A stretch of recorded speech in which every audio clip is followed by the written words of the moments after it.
Hello mga kachika! Ang daming ganap today kaya samahan nyo kami dahil may schedule si Asay sa dentist niya. Ay, where to go?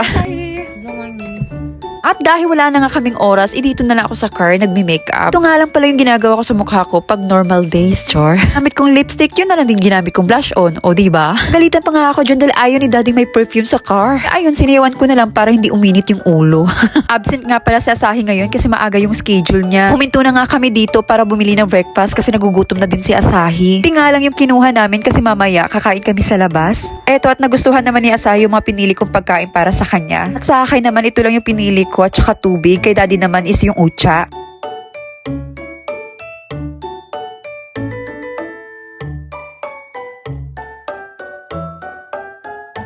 Ito na nga kami at nagpark lang si daddy sa car niya. Alam nyo ba, nung first time ko dito, sobrang na-amaze ako sa clinic nila Asahi kasi ang ganda. Pwede ka mag-breakfast dyan, guys. Grabe, ang layo ng ni-refer na clinic sa amin. Alam nyo bang isang oras pa kami mabibiyahe papunta dito? Sila kasi yung mga professional pagdating sa mga ngipin ng mga bata. Nagdala na nga lang ako ng mga toothbrush kasi alam kong kakain kami sa sasakyan. Kaya ito, bago siya isalang, malinis yung ngipin niya. Nakakahiya naman sa doktor kung may mga kiki pa siya, no? Pero nililinis naman talaga ng mga doktor yung mga ngipin nila bago sila mag-start. At sigurado, dahil nakakahiya naman sa ating mga nanay, baka akala ng mga doktor, abusado tayo. Dito na nga at isasanla na namin yung ngipin ni Asahi. Ay, isasalang pala.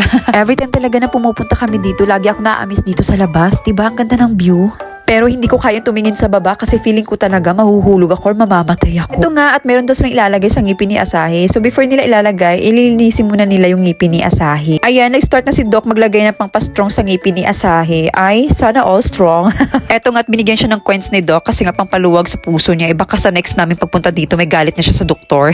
Ayan, tugtuwa nga siya sa nakuha niyang balloon. Oh, so sobrang excited. Hala, bayo ukon juga anak dong. Ito na nga si Doc at binigyan na kami ng next schedule kasi nga matatagalan kaming umuwi dito sa Japan kasi uuwi kami ng Pinas. Ay, excited na. So, eto na nga at magbabayad na kami. Pagkatapos dito is pupunta kami sa park. Paborito yun ni Asahi. At saka malaki yung space doon. Maraming bata. Ay, nako ng batang to kanina pa. Sabi ko nga wag mong gawin kasi baka pumutok yan dito. Makakadisturbo tayo ng mga tao. Hi, sa wakas tapos na din. Bababa na kami guys. Sabi ko nga kay Asahi, mag-hi ka naman. Ang dami nagmamahal sa'yo dito sa vlog natin.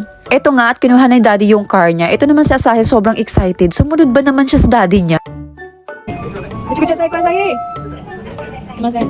Diba? Nakakaloka. Pasaway ka talaga, Asahi. But I love you. Ito naman bilang isang nanay, inuuton naman niya ako. Ay, gusto niya itong. Alam niya na.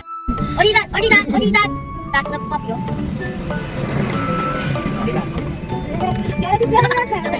Ito nga pala yung sinasabi kong park na gustong gusto ni Asahi. Hi guys! Welcome back to Okay, 1, 2, 3. Asahi, follow me. Bye! O diba? Sino bang hindi mai-excess? Sobrang ganda at peaceful dito. Maglalaro tayo dito. Okay? Sabi ko pala kanina maraming bata. Nakalimutan ko may pasok pala today kaya pala wala masyadong tao. Ayan, at nauna na nga si Asahi at hindi na nga nakapaghintay.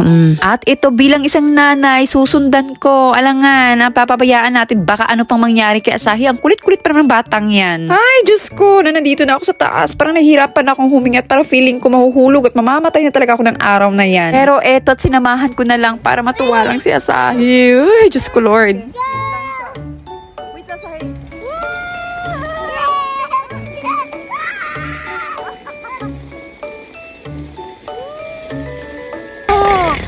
More, let's do more. First na pala siya nakakatakot, pero pagdating mo dun sa dulo, mapapamore ka talaga. Tapos nga namin maglaro, naglakad na kami pupunta dito. Sobrang ganda ng view dito, guys, promise. Diba?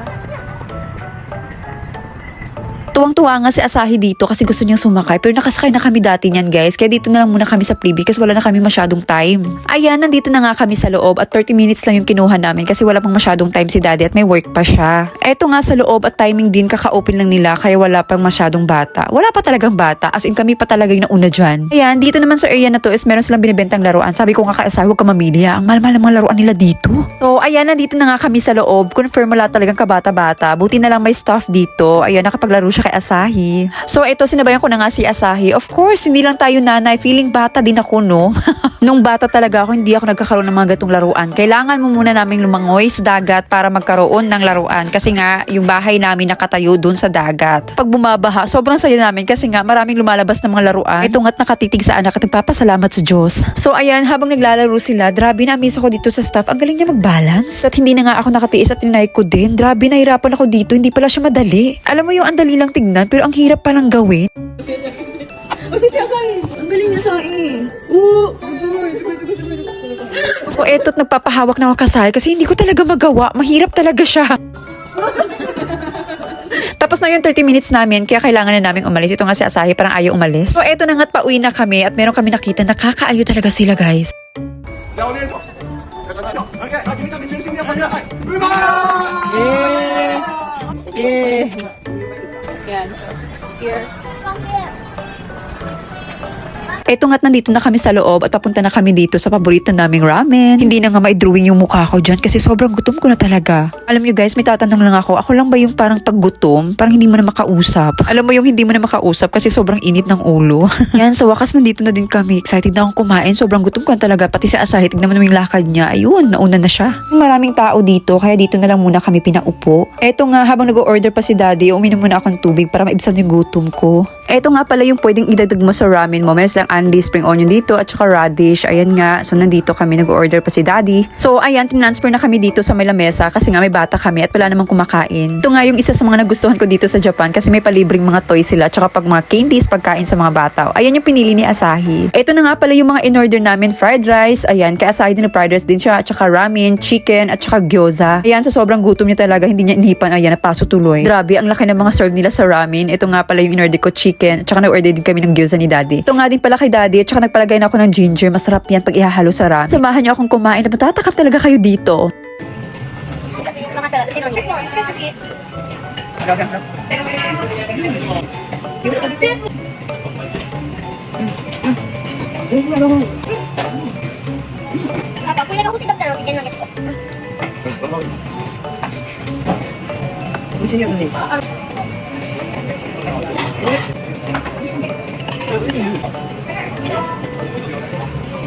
Sorry guys ha, alam ko naglalaway kayo. Tinanong ko nga si Asahi kung masarap. Hindi naman halatang hindi masarap, no? Sa kain pa lang niya. Aba, may pa-thumbs up pa. O, diba? Halatang masarap kasi naubos talaga namin. At magbabayad na kami at 2,629 yung nababayaran namin. So, ito nga siya sinabi ko, ikaw magbayad kasi mahinang nilalang kang kumain ngayon. Napaka-slow niyang kumain, guys. Nasa cashier na nga siya. Aba, sabi niya wala akong pera at candy lang daw yung kukunin niya. Ayan, kumuha ng candy. O, diba? Budol yan. At eto pa nga, parang gusto niya pang dagdagan. O, diba? So, dito na lang po. Salamat sa oras sa panonood niyo sa aming vlog. Please follow and share. Thank you!